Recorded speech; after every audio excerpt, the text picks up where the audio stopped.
Hello, welcome to the Process BI process-specific dashboard demo video. Have you ever wondered how to bring your application data into Process BI? In this quick video, we will demonstrate Process BI out of the box, then how to bring form data into Process BI. Bringing this data into Process BI will give you a better insight into your process versus what you see out of the box with Process BI. So let's go ahead and get started. First thing we see here is Process BI and the 11 sheets that come out of the box with Process BI. If we click on our Home tab, we can get insights into our processes and our tasks within our organization. For every one process, there are many tasks, so we're always going to have more tasks. And you can click through each one of our sheets that are pre-configured to work with your Windshuttle workflow data. We can install Process BI in an hour, and it will instantly show you any of your form and workflow, your task-based data. And all of these sheets are great, but the question really becomes is what happens when we want to get to our form data, our application data, this rich data that tells us how many company codes we've created customers in, or how many plants we've extended materials in. In order to get to that, that's what we call at CPS is process-specific dashboards, and you can use CPS as professional services to create process-specific dashboards in as little as 4 hours and maybe as much as 40 hours to complete a really intense dashboard. First thing I'm going to demonstrate is an actual form, our customer create form, just to show you the data that's being served up. So our customer create form is a very simple form. It has customer name, it has our geographic regions with some of our address information and some revenue costs associated with that customer that we're onboarding. The underlying list to this form is a SharePoint list, and it's called Customer Create. And there's currently 27 customers that we have that we've onboarded within our starting this form.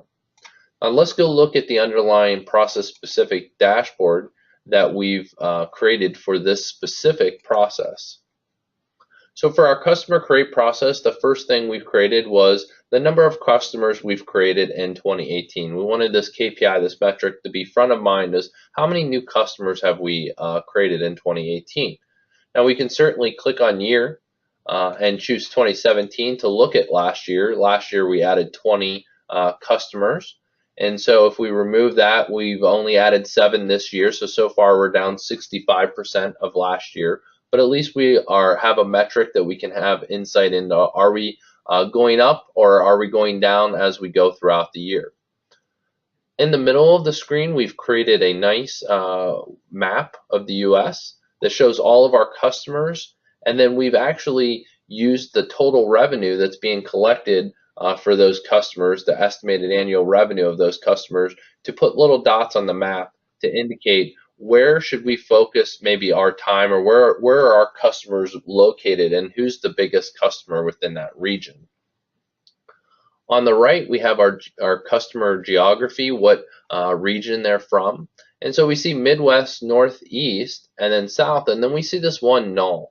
This is one of the first bullet points that we want to talk about when having your form data inside of a dashboard. You actually get insight into maybe even bad data, things that you didn't expect to be in there that are currently in there. If we're classifying our customers by region and we have sales directors by those regions, we want to make sure that that region is filled in, so that sales director for maybe the Northeast region has 12 and 11. We know that all of our customers are classified. We can simply click on this null based data, and then we can look down here and see that it's customer 23, 24, and 26. And then we also see that their region is in Ohio. So let's go take a look at our list, and let's go ahead and sort this list by geographic region. And when we sort it by geographic region, we're going to see that the top 3 customers don't have a geographic region associated with them. So we have a problem in our process and a problem in our data. Well, I know specifically for this process, when we look at the customer create here, that this form does not require geographic region. So now we can have an update to our process to say we're building sales directors, and for each region we need to make sure this is a required field so we know what region this customer is part of. If we go ahead and go back to our dashboard here, we can certainly go update that data and it would reflect real time in the dashboard. But let's take a look at some more information and look at some of the drill down capabilities. So I can click on Midwest here, and when I click on Midwest, it's going to filter everything by the Midwest, Illinois, Indiana. So this is what we call drill through capabilities, and you want to be able to see, looks by and large and far that for the Midwest we have 8 customers in Ohio. So Ohio is definitely our biggest customer base when we're looking at all of our customers. And once we've filtered by the Midwest, we'll see all of our customers below here. But if we want to look at specifically Ohio, we can drill into Ohio and again just see customers in Ohio, what their estimated annual revenue, and maybe the projected sales. The last thing we want to look at is our actual statuses of our new customer create process.